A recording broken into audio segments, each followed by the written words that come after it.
I remember the exact moment I knew that I'd overcome my anxiety around social interactions. I was in Harvard Square when I saw this woman walking towards me who I found attractive. This time, I didn't look away or pretend I wasn't interested. I didn't worry about what she might think if I talked to her. Instead, with people all around me, I smiled, I walked up to her, and I said the first thing that popped into my head. So, how did she respond? Well, she laughed and kept walking like I had made some passing joke. In the past, that rejection would have crushed me, but not this time. So for as long as I can remember, I was terrified in certain social situations, especially with people I was interested in romantically. I wasn't extremely shy in other areas of my life. I was able to make friends, I could build social networks, but whenever I cared about how someone saw me, whether it was about dating or making a deeper connection, I'd fall apart. My self-worth seemed tied to those moments, and if they didn't go well, I'd spiral. You could say I became a clinical psychologist partly to figure out my own struggles. Alongside my formal education and my clinical work, I spent years experimenting on myself and with my clients, trying to understand social anxiety and its impact on relationships and connections. This channel is the result of that journey. Some of the ideas I'll share may sound strange at first, but I can promise you this: everything I talk about is backed up by research, clinical practice, and probably personal experience. I love theory, but this channel is about more than theory. It's about practical, real-world experiments that can improve your social health and your psychological health.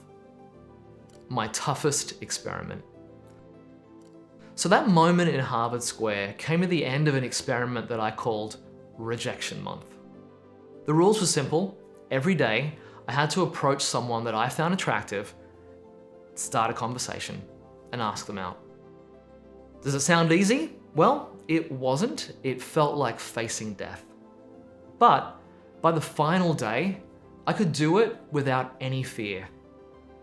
And when she laughed at me and rejected me, it didn't sting, it didn't hurt.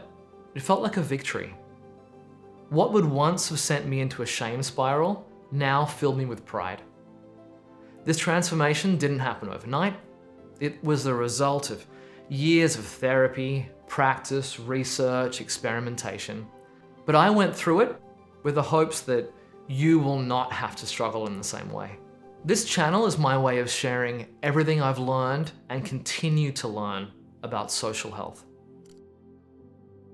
Social anxiety is real suffering. One client once told me, I'd give away my entire $500,000 salary if it meant I could get rid of my social anxiety. Eventually, after treatment, he improved and he no longer needed therapy. And in case you're wondering, no, I did not ask for $500,000. The pain of social isolation is no joke. It's used as the harshest form of punishment. Loneliness is as harmful to health as smoking cigarettes, and a lack of meaningful connections contributes to many known health issues. When emotional suffering runs deep, it's easy to feel angry at yourself or at the whole world. That's why understanding and addressing social anxiety, dating struggles, and loneliness is so important. Okay, imagine a sci-fi story where someone steps into a parallel world. Everything looks the same, but it somehow feels a bit different. That's how socially comfortable people experience life. They see opportunities for connection everywhere, and they approach interactions with ease. For them, making friends, starting conversations, building relationships, it feels natural. I call this the warm social world. And it's not a fantasy. It's all around you. You just need the right tools to access it. When you live with anxiety, you exist in a world of threat, where everything feels dangerous. Shifting into the warm social world isn't easy. In fact, it often requires actions that go against your instincts. On this channel, I'll show you how protective behaviors, so things like avoiding people and situations or criticizing yourself, can actually make your anxiety worse. The more you avoid social situations, the scarier they seem. If you dwell on your flaws, you become more insecure. Critiquing yourself after social interactions makes you feel defeated before the next one, which ramps up anxiety. And hiding who you are reinforces the belief that you're not good enough. So this channel, it's not about teaching you tricks to impress people.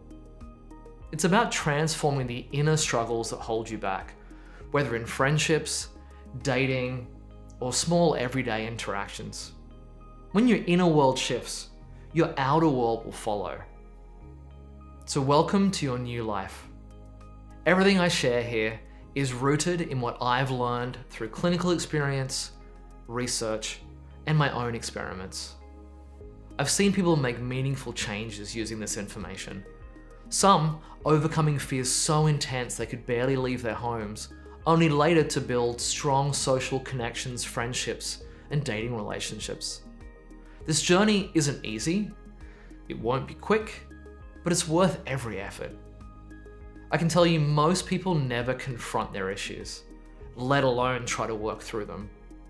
By watching this far, you've already joined a courageous group willing to make real changes. So congratulations, your new life starts now.